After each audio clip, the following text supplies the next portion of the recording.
Hello students, welcome to my YouTube channel Noor multi classes. तो आज हम लोग बात करने वाले हैं ट्वेल्थ के मैथमेटिक्स के बारे में, 11th 12th मैथमेटिक्स के बारे में।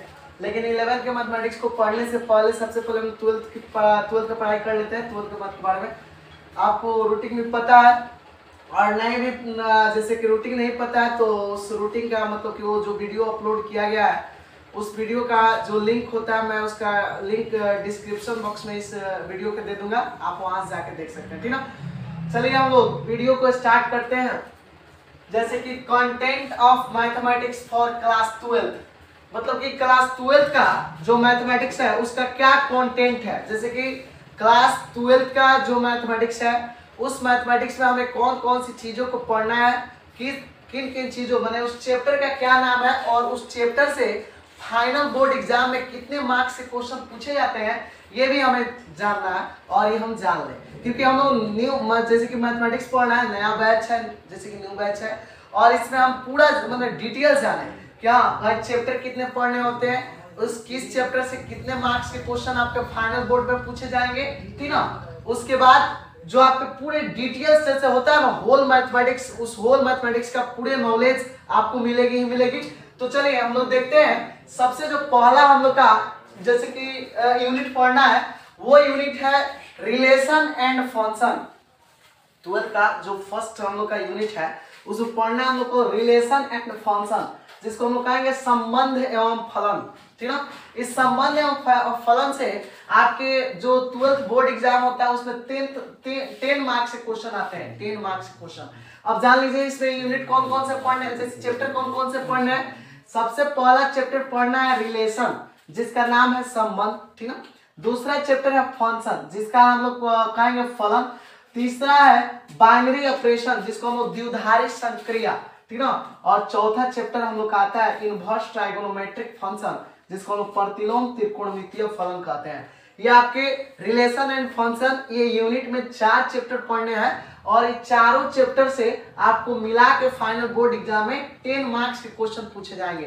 ठीक ना, तो आप इसे मतलब कि बढ़िया से पढ़ना। जब भी वीडियो को स्टार्ट किया है पूरे चैप्टर वाइज तो आप उस वीडियो को पूरा देखना है और पूरे क्वेश्चन को मतलब कि अटैक करना है और बनाना है। ठीक ना, जब तक आप वो पूरे क्वेश्चन को सॉल्व नहीं कीजिएगा तो फिर एग्जाम में आपको एग्जाम में बैठने पर बहुत ही दिक्कतें, मतलब बहुत ज्यादा दिक्कतें आ सकती हैं और दिक्कतों का सामना करना पड़ेगा। जब सामने पेपर आ जाए और नहीं जब क्वेश्चन बनेगा तो लास्ट टाइम में यही होगा कि जैसे तैसे बना ले। लेकिन आप जैसे तैसे के लिए पढ़ाई नहीं कर रहे हैं, आप पूरे दिल से इसको पढ़िए और पूरे क्वेश्चन को, एक एक क्वेश्चन को रिवीजन भी कीजिए, क्योंकि सक्सेस का एकमात्र जरिया है रिवीजन। जब तक आप रिवीजन नहीं कीजिएगा तब तक आपका जैसे कि सक्सेस आगे की ओर नहीं बढ़ेगी। तो आप रिवीजन करते रहिएगा।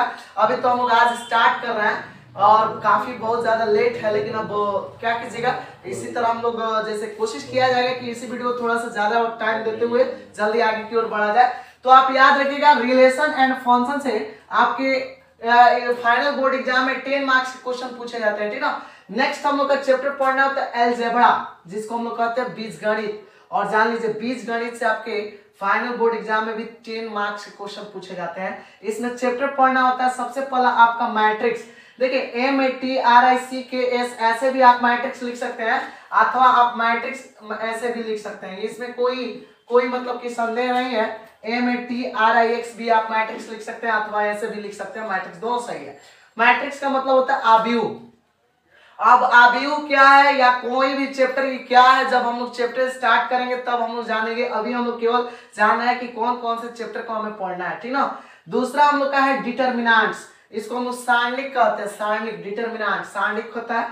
तीसरा हम लोग का चैप्टर पढ़ना आता है अलजेब्रा के अंतर्गत adjoint inverse of square matrix, adjoint inverse of square matrix, जिसको हम लोग कहेंगे वर्ग आव्यूह का प्रतिलोम एवं सहखंडज।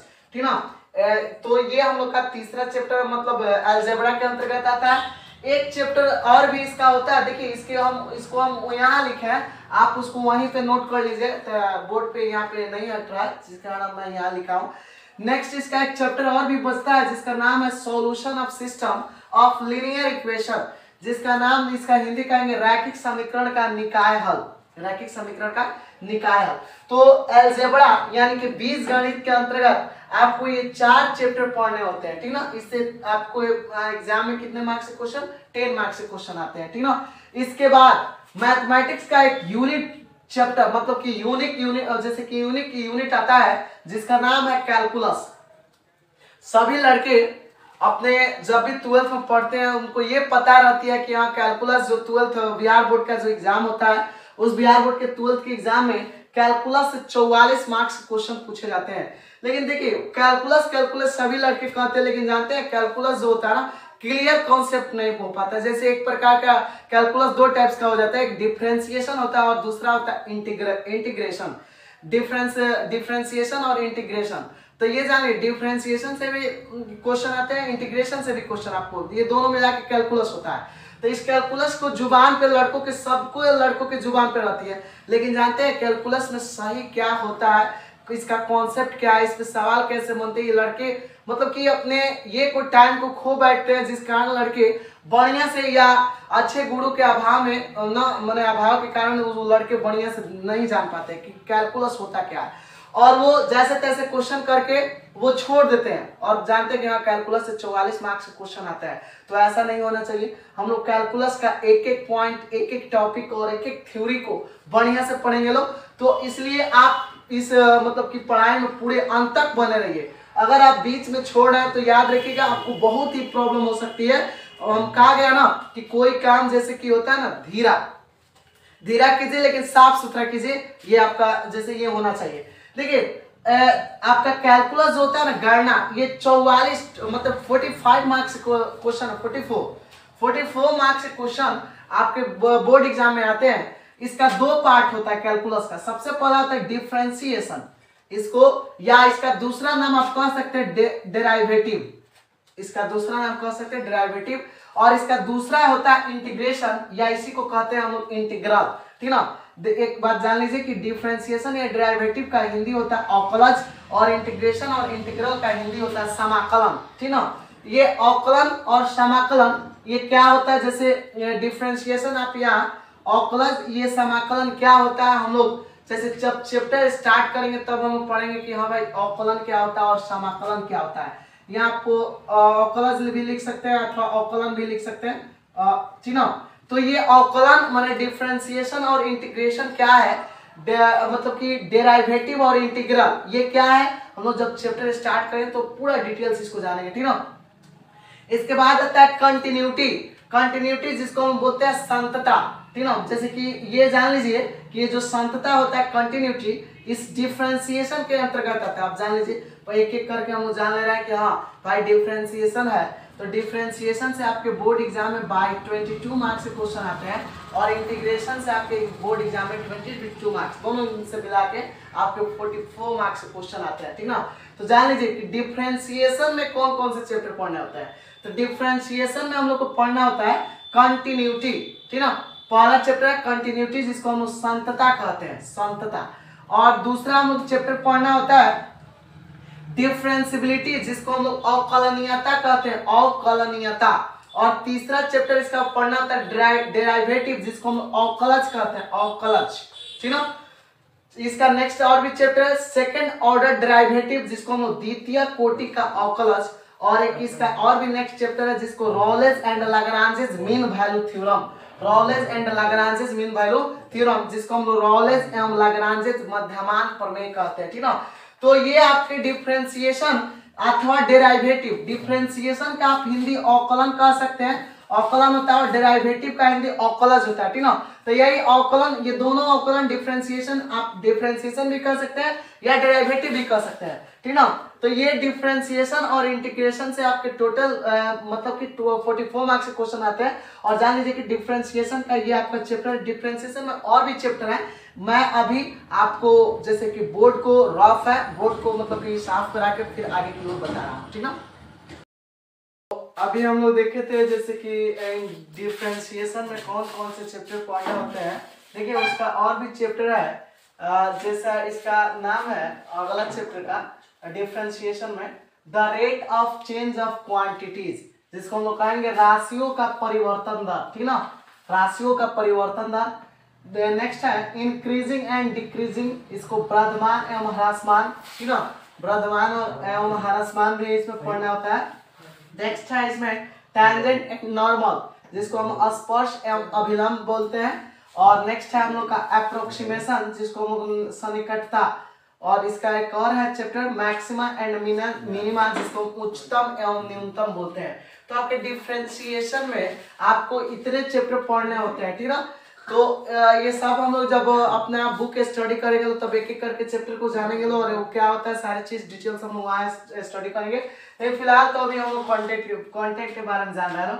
देखिए, तो ये डिफरेंशिएशन हो गया आपके फर्स्ट बुक केसी सिन्हा में, डिफरेंशिएशन यानी मैक्सिमा एंड मिनिमा तक चैप्टर खत्म हो जाता है। सेकेंड बुक में इंटीग्रल, मतलब कि इंटीग्रल जो होता है आपको सेकेंड बुक में इंटर कर जाता है। तो इंटीग्रल में देखिए कौन कौन से चैप्टर पढ़ना है। इंटीग्रल, जिसको हम समाकलन कहते हैं, इंटीग्रल कह सकते हैं अथवा आप इंटीग्रेशन भी कह सकते हैं। इसमें देखिए आपको पढ़ना होता है सबसे पहला, जिसका नाम है हम लोग का इंडेफिनिट इंटीग्रल, जिसको हम लोग कहेंगे अनिश्चित समाकलन, ठीक ना। इसका जब इंटीग्रल में हम लोग देखेंगे 22 नंबर के क्वेश्चन, आपको एग्जाम में आपको 22 नंबर के क्वेश्चन पूछे जाते हैं, 22 मार्क्स क्वेश्चन आते हैं। तो इंडेफिनिट इंटीग्रल, जिसको अनिश्चित समाकलन कहते हैं। नेक्स्ट होता है डेफिनिट इंटीग्रल, जिसको हम लोग निश्चित समाकलन, याद रखिएगा, इंडेफिनिट इंटीग्रल को हम लोग अनिश्चित समाकलन और डेफिनिट इंटीग्रल पढ़ना होता है इसके बाद, जिसको हम निश्चित समाकलन कहते हैं, ठीक है। इसके बाद पढ़ना था प्रॉपर्टीज ऑफ डेफिनिट इंटीग्रल, जिसको हम निश्चित समाकलन का गुण कहते हैं। और इसके बाद है एरिया बाउंडेड, जिसको घेरे क्षेत्र का क्षेत्रफल पढ़ना होता है। डिफरेंशिएशन, डिफरेंशियल इक्वेशन अवकल समीकरण होता है, ठीक है। उसके बाद इसी में एक चैप्टर इंटीग्रल में पढ़ना होता है एप्लीकेशन ऑफ डिफरेंशियल इक्वेशन, जिसको अवकल समीकरण का अनुप्रयोग कहते हैं। तो आपको इंटीग्रल या इंटीग्रेशन में आपको इतने चैप्टर पढ़ने को मिलेंगे, ठीक है ना।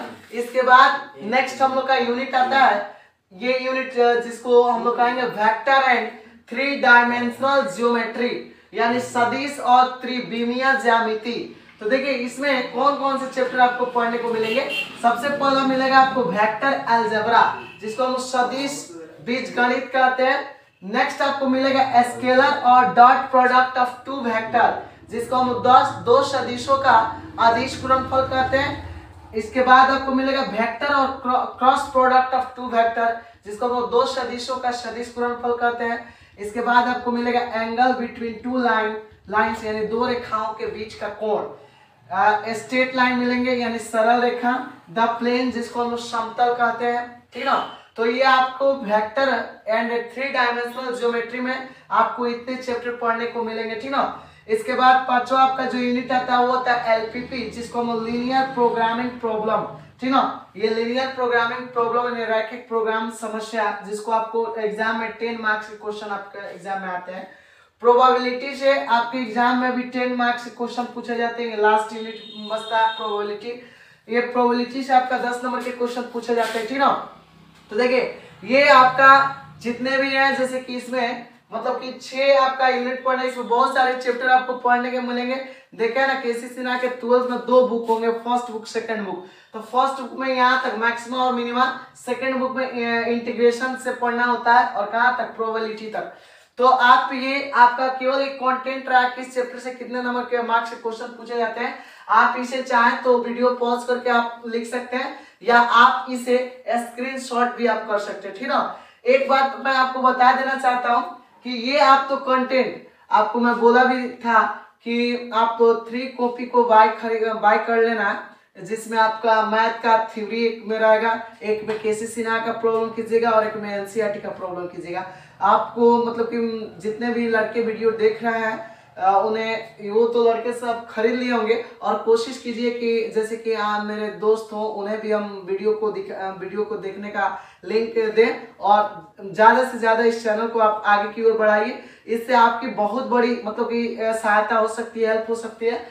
और देखिए इसमें मैं आपको बता दूं कि इसके बाद जस्ट मैं आपको पढ़ाने वाला हूँ कुछ बेसिक कॉन्सेप्ट, जैसे कि आप इंटर के बेस पे पढ़े होंगे। इंटर में कुछ आपका जिसको निचोड़ पता होनी चाहिए 12th के मैथमेटिक्स को बनाने के लिए, तो उस निचोड़ को मैं पढ़ाऊंगा। लेकिन जानते हैं उसको मैं पढ़ाने से पहले देखिए उसका वीडियो अपलोड है, तो उसको मैं बता दूं कि उसका इसी मतलब कि इसी वीडियो के डिस्क्रिप्शन बॉक्स में जो 11th क्लास की जो कुछ बेसिक बातें होती है, जो 12th में कुछ जरूरत लगेगा, तो उसका मैं इसका मैंने इसी वीडियो में उसका लिंक दे दूंगा डिस्क्रिप्शन बॉक्स में इस वीडियो के। आप वहां पे जाके 12th के लिए जैसे कि बेसिक कॉन्सेप्ट मैथ का आप वहां से देख सकते हैं, जो 11 में कुछ पढ़नी होती है। जैसे उसमें कुछ खास नहीं है, आप पढ़े होंगे जैसे कि क्वाड्रेंट का मतलब जैसे आप जानते ही होंगे कि कौन सा, जैसे कि sine sine 19 degree minus theta का फॉर्मूला क्या होता है और कैसे आते हैं, ठीक ना।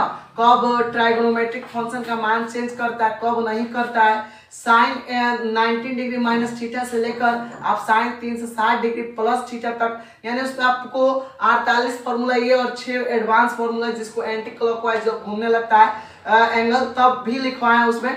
तो 54 फॉर्मूला आपको मिलेंगे। इसके बावजूद भी मैं आपको उसमें क्लोज इंटरवल, ओपन इंटरवल ये सब पढ़ाया हूँ। तो आप जाके वहां पे इसके डिस्क्रिप्शन बॉक्स में इसका लिंक मिलेगा, डिस्क्रिप्शन बॉक्स में आप वहां जाके उसको क्लिक कीजिएगा, आप वहां से इसका बेसिक कॉन्सेप्ट देख सकते हैं, ठीक ना।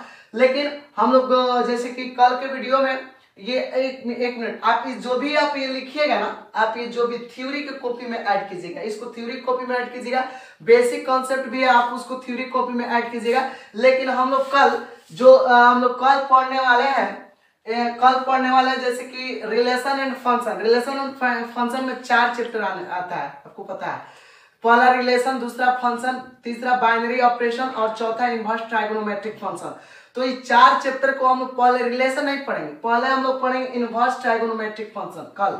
और कल इनवर्स ट्राइगोनोमेट्रिक फंक्शन खत्म हो जाएगा, तब हम लोग रिलेशन, फंक्शन और बाइनरी पढ़ के खत्म कर देंगे, ठीक है। यानी पहले इनवर्स चौथा चैप्टर पढ़ेंगे लोग। इससे ऐसा कोई बात नहीं कि जो आपको चैप्टर छूटेगा, जैसे हम चौथा चैप्टर पढ़ा रहे हैं, पहला नहीं पढ़ा रहे हैं, आप ये कह सकते हैं। लेकिन मतलब कि आप जैसे कि ये आपका एक भी चैप्टर छूटने वाला नहीं है। मैं चौथा चैप्टर इसलिए पढ़ा रहा हूँ क्योंकि बेसिक कॉन्सेप्ट उसका करा चुका हूँ, इसलिए आपको चौथा चैप्टर आपको समझ में आएगा। उसको पढ़ा लेने के बाद फिर आपको 1 2 ऐसे करके पढ़ाएंगे, ठीक ना। तो 12th क्लास के जो बच्चे हैं, आप जितने भी बच्चे हैं, आप जो भी इस वीडियो को देख रहे हैं आप लोग, तो इस वीडियो को जैसे कि हर एक ग्रुप, हर एक वेबसाइट को आप इसे शेयर कीजिए और मतलब कि ज्यादा से ज्यादा लड़कों को बताइए, अपने 12th क्लास के साथियों को, कि भाई यूट्यूब पर आपका मैथमेटिक्स का जो 12th का मैथमेटिक्स होता है फ्री ऑफ कॉस्ट पढ़ाई जा रही है। बस आपके मोबाइल में नेट पैक होनी चाहिए, आप देख सकते हैं इस वीडियो को और पूरे मतलब कि बढ़िया से मैथमेटिक्स की तैयारी कर सकते हैं हर एक चैप्टर का, ठीक ना। तो आप जैसे कि थोड़ी सी आपकी ये बनती है, कुछ फी ना देते हुए आपका ये बनता है कि हाँ इस वीडियो का लाइक करें, शेयर करें। और जैसे कि इसमें आप थोड़ी सी ये भी बता सकते हैं कि अगर इसमें वीडियो बनाते समय जो गलती खामी हो, उस गलती खामी को आप कमेंट बॉक्स में जरूर ये कीजिए कि सर यहाँ प्रॉब्लम है, उस प्रॉब्लम की मैं उस प्रॉब्लम का मैं जिम्मेवार हूँ और उसे जरूर अगले वीडियो में सुधार करूंगा, ठीक ना। तो आपके लिए 12th के लिए आज इतना ही। कल मिलते हैं लोग और कल के वीडियो में हम लोग मिलेंगे इनवर्स ट्राइगोनोमेट्रिक फंक्शन के साथ। और आप लोग इस को पढ़ने से पहले आप लोगों को मैं बता दूं, थोड़ा सा उस चैप्टर को आप लोग पढ़ के आइएगा, ताकि मैं इसको पढ़ाऊं तो आपको मतलब क्लियर समझ में आए, ठीक ना। तो आज के लिए बस इतना ही। That's all, thank you.